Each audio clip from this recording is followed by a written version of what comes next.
What's good, YouTube? This is Boxingwave, and we are back with another fight breakdown. This weekend, Saturday, December 10th, on dazn pay-per-view at 8 p.m. Eastern, we got Devin the Dream Haney, who's going to be moving up from 135, former undisputed champion at 135. He's going to be moving up to 140 to face off against Regis Prograis, who's going to be defending his WBC 140 title.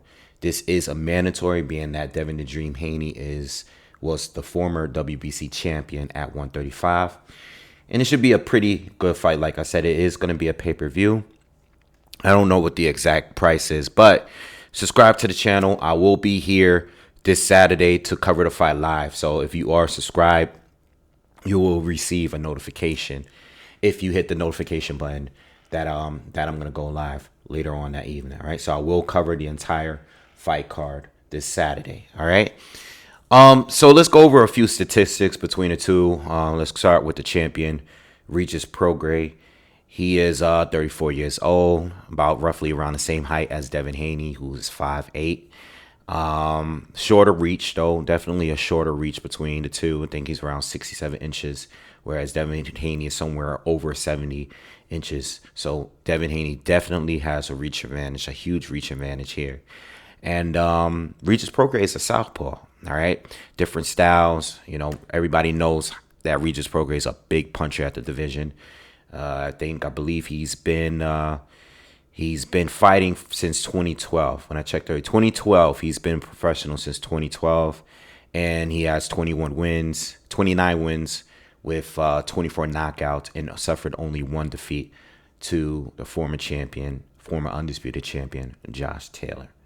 All right, and then you have Devin Haney. 30 wins, 15 knockouts, no losses, no draws. He is 25 years old, all right? He just turned 25, did check. Just barely 25 years old, around the same height. Again, reach, much longer reach. He's been boxing professionally since 2015, but he was a very, very good amateur and very active throughout his career. He's always been active. And well accomplished fighter, you know, again, undisputed, have wins over Lomachenko, Kambosos. We'll get through all of that, all right? But just the general statistics between the two, and he's also an orthodox fighter, all right? Regis Prograis is the southpaw.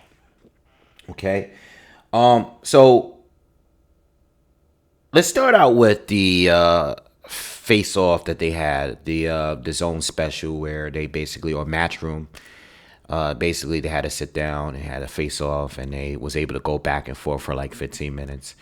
I did see it when they dropped it originally, and you know, I'm just looking for things that both fighters are going to say. First of all, it was really funny. I saw some of the clips that they released before they released the whole conversation, and I thought it was pretty entertaining, but I wanted to see what I can take out from that, from what's being said. And it's no surprise here. I think people that are picking Devin Haney, who is the favorite to win, and I think a lot of that has to do with Regis Prograis' most recent performance. He is the favorite, you know, and I think what people are taking out, or I think how people are viewing this fight to go, is for Devin Haney to either win by points, by outboxing him, or Regis Prograis landing a big shot and stopping or knocking out Devin Haney. You know what I mean? And we hear a lot of that in the face-off that they had, you know? Devin Haney is basically saying that he's one-dimensional, and he's talking about Prograis, that Prograis is one-dimensional. He only has a big left hand, nothing else. And then he was just going off on him about his last performance against Danielito Zaria, all right, where Regis Prograis, in my opinion, was dropped in the first round, but it was a very controversial win for Prograis. I know it was a homecoming for him. I know he hasn't fought at home in a while, and it was just a bad performance because Zaria was just, you know, I mean, when it came to controlling the distance, Zaria just controlled the pace, you know what I mean? And he did a good job just staying out of range, and it seemed like Prograis never really figured it out, you know, and quite controversial. I know a lot of people feel that Zaria might have won that fight. That might have been Prograis' gift win. All right. So Devin Haney was touching on those points, about him being one dimensional and stuff like that. And Prograis was pretty much going back at him, basically saying that, you haven't knocked anyone out. He has said that you do get hit a lot. People say that he is defensive, which I do still think that Devin Haney is a defensive fighter. All right. But he does get hit because he does like to engage and trade at sometimes. Sometimes he's in a hot area where he can definitely fight similar to like Shakur in his last fight if he wanted to. Maybe not that, not like that, but he could fight that kind of fight. We all know he has a great jab, and he can fight a extremely cautious fight. But he does get hit because he's in the fire. Like, he likes to throw combinations. You know what I mean? So Prograis was making a point, basically saying that you get hit by me with the same shot, you're gonna go to sleep. And that's what most people's arguments are, especially that Devin Haney is coming off of. He's also coming off a controversial win against Vasyl Lomachenko, where most people feel that Lomachenko won that fight. All right. So, and plus Lomachenko's also a southpaw, so people are like, yo, he gets hit with the same left hand, he's gonna be able to hurt Devin Haney. Well, one thing is for sure is that I know Devin Haney probably could have been fighting at 140 a few fights ago. It's just that down at 135, there's a lot of names there. The names and the star power that's at 135 was much greater than it was at 140. And even though some of those guys moved up, like Tio, Rowley, Ryan Garcia, some of those guys did move up to 140. Still at the time, you had a lot of fighters down at 135 that had bigger names than the guys that was up at 140. You know what I mean? So I think Devin was trying to secure a big name, including Lomachenko. I think for the last few years, Devin Haney was trying to keep himself there, but it was clear that he was getting drained. Seeing him how he looked leading up to fights. Yes, he still performed well, but he's definitely a bigger guy at 140. You know what I mean? So I think going into this fight, you could kind of look at like, okay, yes, maybe he wasn't a big puncher. And I know some people like to call him chinny. I don't know why. I know he was hurt by Linares before, but I don't know why people call him chinny, because he's never been dropped, and I think he's faced a few fighters that has power, fighters that have stopped other opponents in the past, like a Lomachenko, like a Jorge Linares, you know what I mean? Some of those guys are capable of stopping and dropping guys. Kambosos was able to even drop Teofimo Lopez in their fight. So, Devin Haney, still hasn't been dropped, but people just say that he's a chinny fighter. But, last but not least, what I took out of that face-off is that Prograis kind of acknowledged the fact that, he was working on some things as far as him boxing, leading for and preparing for this fight. And that kind of worried me a little bit. I mean, listen, we can see what we see. Like, we see what we see in your game, in your last fight, and other fights before that. But being that Regis Prograis is coming off of a tough win, he did fight someone that probably has the most similarities to Devin Haney in his last fight. And when I say similar, it's because of distance and range and really know how to use that, and and is working behind the jab. Zaria is not even close to Devin Haney's level, in my opinion, but he has a lot of similarities to his style. You know what I mean? And I think that what Zaria did, I think Devin Haney could do as well. But I'll get more to that later. Regis Prograis has fought a ton of southpaws. He has a lot of southpaws on his record. And the orthodox fighters outside of Zaria, they don't really compare to Devin Haney. Like, when I look at Kyle Relic, who is the first champion that Prograis beat, or the first, I don't remember if that belt was vacant or not, but I know that Prograis won his first title from being Kyle Relic. That was back in the World Boxing Super Series, right? That guy doesn't compare to Prograis at all. And then when you look at all the southpaws, you look at Jose Cepeda, you look at Josh Taylor, you look at, oh man, Terry Flanagan, and it's a long list of southpaws. Ivan Redcatch, I can keep going. There's a lot of southpaws that he faced over the year. You know what I mean? And Julian Gano, like it's just too many southpaws. So while I'm looking to do film study, it's like, damn, I gotta really watch the Zaria fight and look at a fight where Regis was at his absolute worst, but it was his most recent fight. So I have to base it on that. Yeah, I could dip and see some things in other fights too, but that guy has the most similar style, you know? So you're going to see the strengths and the weaknesses in that fight. And then when it comes to Devin Haney, you look at him being an orthodox fighter, not having that many southpaws on his resume, but he has Vasyl Lomachenko, which is, you know, a top tier fighter, you know, former, you know, one of the pound for pound fighters, best fighters in the world. And then you have like JoJo Diaz, you know what I mean, who is not exactly like Prograis, but I would say it's closer to Prograis than Loma. You know, Loma is a completely different style. I think Loma's style wise, the only similarity there is really just the fact that they're both southpaws, you know, but everything else, they don't even fight anything alike. You know what I mean? Lomachenko is like a freak athlete. You know what I mean? He has some of the quickest feet in all of boxing. But he doesn't have the same style. You know, he's not like a type of guy that is just fighting on the back foot, waiting to lure you into traps like Regis Prograis is. You know what I mean? So I would have to go with the JoJo Diaz. We see more of what Devin Haney is willing to do against a southpaw, against JoJo. And then JoJo did have his moments. Like JoJo won like maybe 3 rounds of that fight. You know what I mean? And JoJo was able to close a gap at times and trade, you know, like trade and exchange with Haney.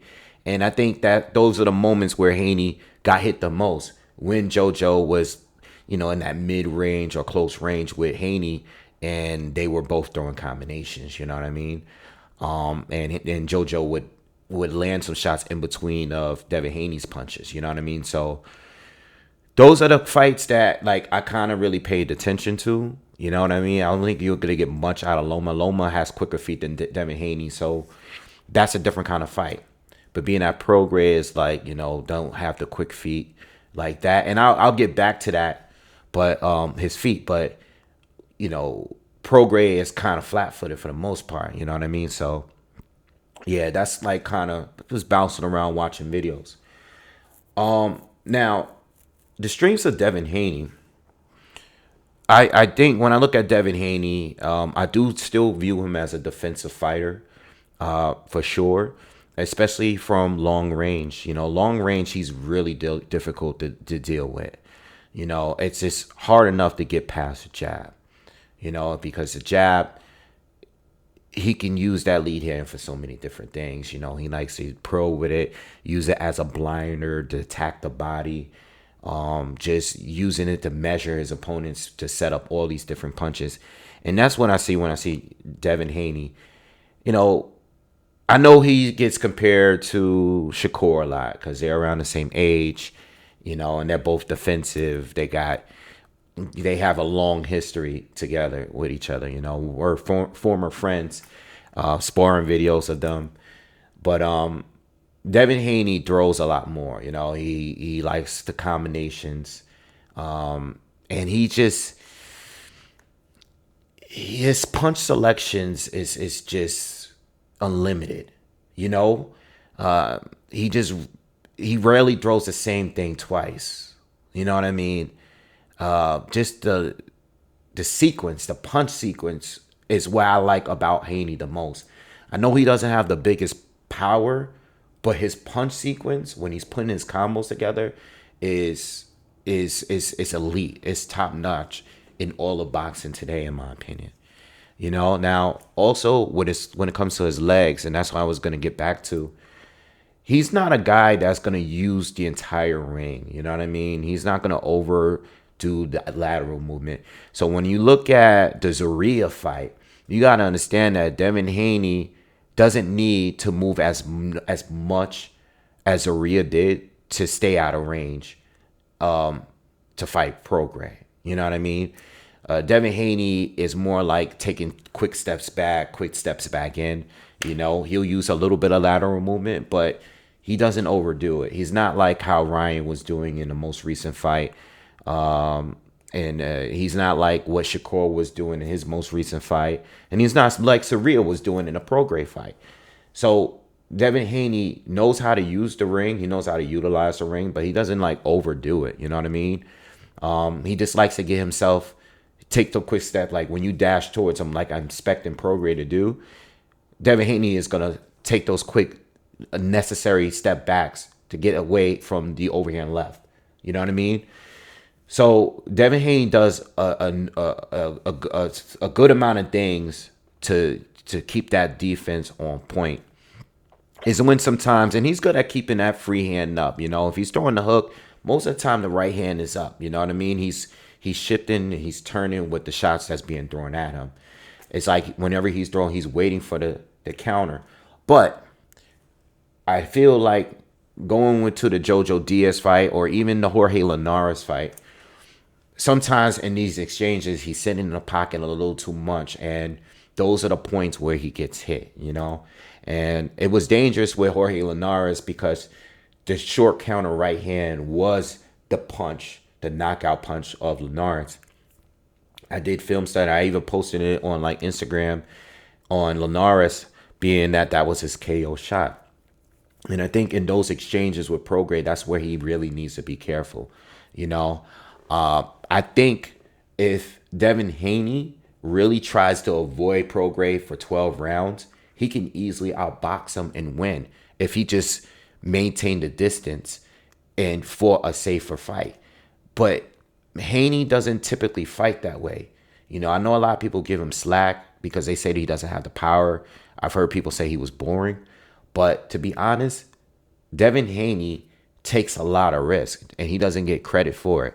You know, even in a Lomachenko fight, the amount of, you know, body shots he landed in that fight.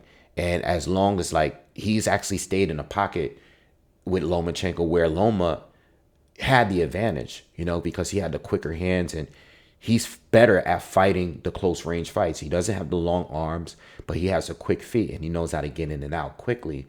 And I think that's where Loma wanted to be. And the fact that Devin Haney was able to handle himself on the inside goes to show there's a lot of variety that comes with his game. He's willing to do everything, but that is also the place where he gets hit the most too. So yes, if he does get hit with the same shots that Loma landed or that JoJo Diaz landed, it might actually really hurt him this time. All right, but again, we don't know because because Devin Haney might be a little bit more durable in this fight. You know what I mean? He might be stronger. He might be more durable.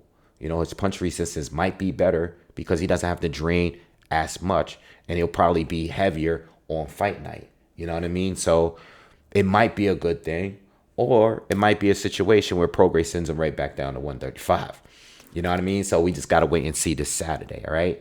But Devin Haney, full, you know, I think very, very balanced fighter. You know what I mean? He's giving you everything you want. I think, yeah, the power department, he's kind of lacking, but I don't think he is a soft puncher. I still think he has respectable power, and I say that a lot about a lot of fighters that get criticism to not being big punchers. You know what I mean? Like Paulie Malignaggi was just not a big puncher at all. You know, I don't even think people really respected his power after some time, where people were just pressing him and walking through him. Whereas I haven't seen that with Devin Haney. I still think that Devin Haney is a solid enough puncher to make people aware and not just want to walk through him. That may change because now he's fighting a durable guy that's a career 140-pounder in Regis Prograis. But we just have to wait and see how that's going to go. All right. And plus, overall, Devin Haney committed, dedicated to the sport. You know what I mean? Keeps himself in shape, off, outside. He doesn't have to get ready. You know what I mean? He's ready now. You know, he was already training way prior to this fight being announced. You know what I mean? So very dedicated fighter, and that makes it even more tough. You know what I mean? Now, when it comes to Regis Prograis, man, oh man, Regis is just he's a highlight reel. I think he stops guys. He knocks people out. That's what he does, and he's not shameful about that. Like I said earlier, he admitted to, working on certain things for this fight. And maybe it is too late, like Devin Haney said himself. You're 34 years old and you're just now working on certain things. But sometimes, I think a fighter, whether they're working on something or whether they're taking a fight more seriously, I think that whatever Regis is at this point in his career, we're going to see the best version of him. You know what I mean? And whatever he can fix, even if nothing's fixed, if he's still the same fighter here, he would probably be more. I mean, I seen him hitting the mitts on some video that was on Fight Hype. I think Fight Hype or Fight Hub TV, one of those channels where, he was just hitting the mitts and he looked in incredible shape. He looked in great shape. Not ever saying that he ever looked in bad shape, but I mean, he looked more shredded than normal. You know what I mean? And I think he's taking this fight seriously because he respects the opponent. And, I think with Regis Prograis, I hope he's not going into this fight just trying to land one big punch. I hope he is working on some of those things, and especially when it comes to controlling distance. Because with Prograis, yeah, we seen different fights. Like I want to say the Josh Taylor fight was the most we seen out of him, because that fight, just like many other Josh Taylor fights, turned into a dogfight at some point. I think a lot of fighters that fought Josh Taylor in the past were smarter than him, but Josh was able to make some kind of adjustment, and the adjustment involved him just being more physical, and that's what we got out of Prograis. I think Josh was able to go to war with him close range for a good period of fight. I haven't seen the fight. I didn't go back and watch the fight this time, but I've seen it a couple of times before. And Prograis was able to handle himself on his own on the inside. All right, but the thing is, Prograis is not a volume puncher, and he's not even a big combination puncher. You know what I'm saying? Like you know what I'm saying? Like, I think for the most part, if there are exchanges, I think Devin Haney is going to beat him to the punch. But I also think that Prograis just need one shot. And I also want to add to that too, with what Devin Haney said. Prograis, yes, he's a southpaw and he's a sniper with the left hand. That's his best punch for sure. But don't underestimate the right hook by Regis Prograis. Prograis has power in both hands. The problem is with the right hand, you don't see it a lot until he's exchanging with guys. But if you look at like the Danielito Zaria fight, right? If you look at that fight, if you even just look at the first round, there was the moment where, Zaria caught him with a shot and dropped him, right? But they didn't count it as a knockdown. They got up and there was a little exchange, and you could tell, Zaria is a puncher too. He was a puncher before fighting Prograis. So you can see there was into that round, there was a little exchange between both. And you can see that Prograis caught him with a right hand. I guess Zaria was feeling himself, landing a couple big shots, and Prograis hit him once with a right hand, and this guy almost got knocked down. It was one of the best punches that no one talks about in that fight. You know what I mean? So you gotta understand that, yes, he's a sniper with the left hand, but he can punch. He has power in both hands, and he's a very durable fighter. And even though he got knocked down, he's fought other punchers. He's fought Zepeda, and Zepeda landed a good amount of shots on him. Again, Prograis, when it comes to his defense, he's not on the level of Devin Haney. I think Devin Haney, yes, he does get caught, with some shots, but I think Devin Haney overall is more responsible, and I think he can use defense in different ways. You know what I mean? Whereas Prograis relies on head movement for the most part. You know what I mean? His hands is not really up. He'll switch into a high guard, but I think when he does that, I think he's setting up from like an offensive, a strategy from an offensive standpoint, more so from a defensive. He doesn't just fight out of a high guard. He'll switch into it from times, but I think he's just setting up an opportunity or counter. You know what I mean? Or trying to get in closer in range. But yeah, Devin Haney, I'm sorry, Regis Prograis is a sniper with the left hand. You know, the overhand left is his big shot. That's the shot he closed in on Zaria. Now, just want to bring up that knockdown real quick. Now, I said earlier that Prograis is flat-footed, right? And I don't think he's great at closing distance. You know what I mean? He kind of like moves left to right a lot. You know what I mean? He does level change a little bit as well, and he likes to slip and counter.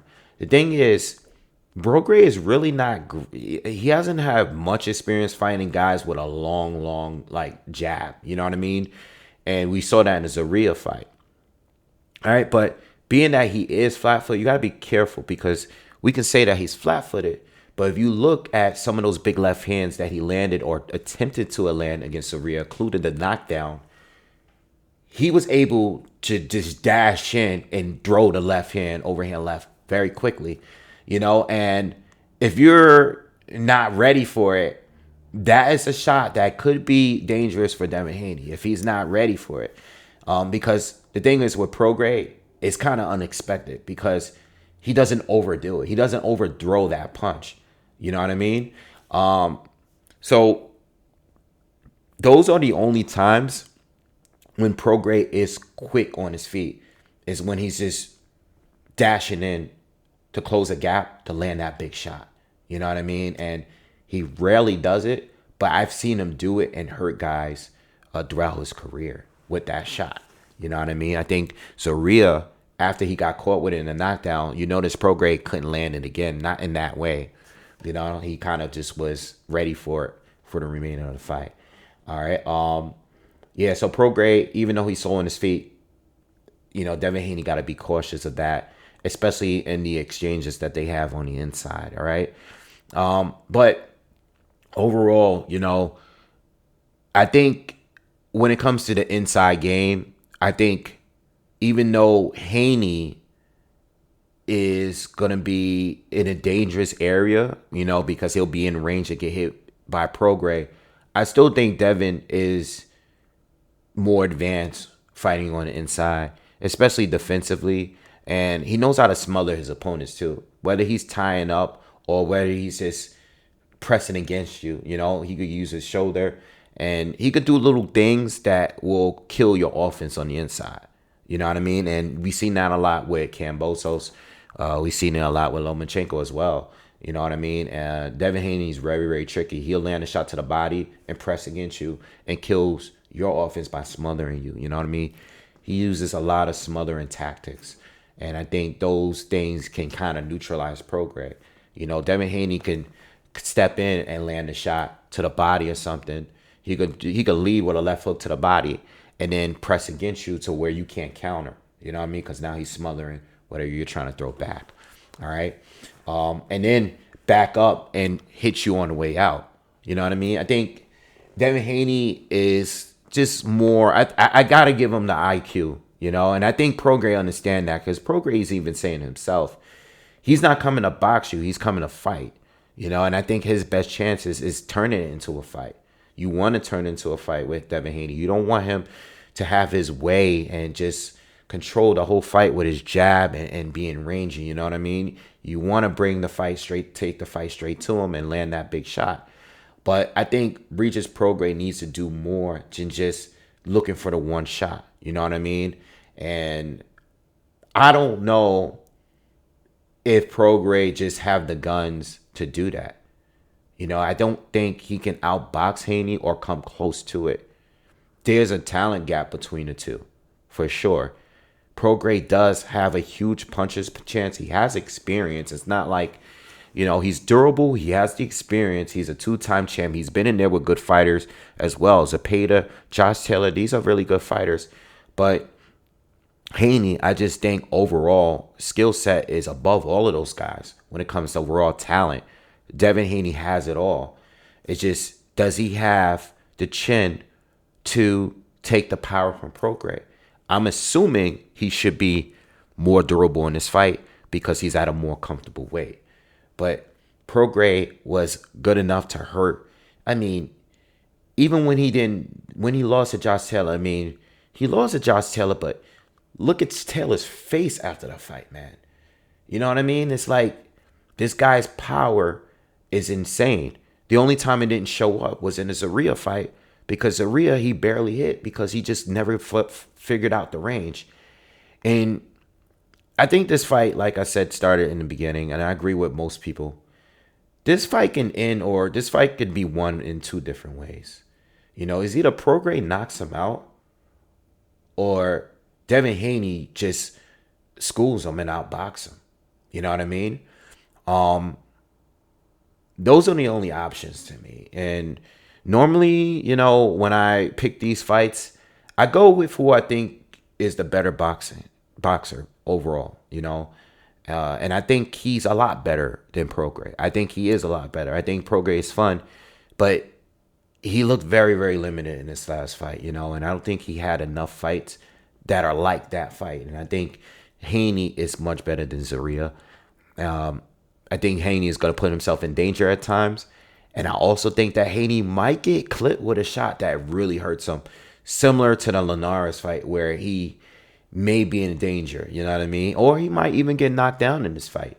You know, we can walk away from this fight thinking that Haney's not as good, but this is a great fight for Haney. It's a very dangerous fight. And I think if Haney is to win this fight, he automatically becomes the second best fighter at 140. I think I would have to still stamp that for Teofimo Lopez because of the way that he beat Josh Taylor. You know what I mean? I thought there was points in that fight where he would stop Josh Taylor. I mean, he was just bullying him. And I haven't seen anyone do that at 140, you know. Jack Catterall did well against Josh, but not like that. Same with Prograis. He did well against Josh, but not like that. You know what I mean? So Devin Haney is taking a big chance because outside of Josh Taylor, over the years, Prograis has proven to be one of the best, and he's one of the hardest punchers, pound for pound, out there, in my opinion. You know, but if he can't figure out the range, man, it's gonna be an easy night for Devin Haney. I have Devin Haney winning. You know, for you gamblers out there, again, Devin Haney by decision, Prograis by knockout. Either way, you know what I mean? That's probably what I'm gonna do. But I have Devin Haney winning the fight on points. I think that's where he's gonna go. You know, I think Devin Haney, there might be a scary moment in the fight where he gets hurt, but I think Haney is gonna succeed in the fight, and I think he's gonna win. I just like what he's done over his career better and more, and I think he's gonna win. And dangerous fight. Again, I'm not rooting for anyone on this one. I like both. Just want to see a good fight. All right, but I will be here this Saturday covering the fight live.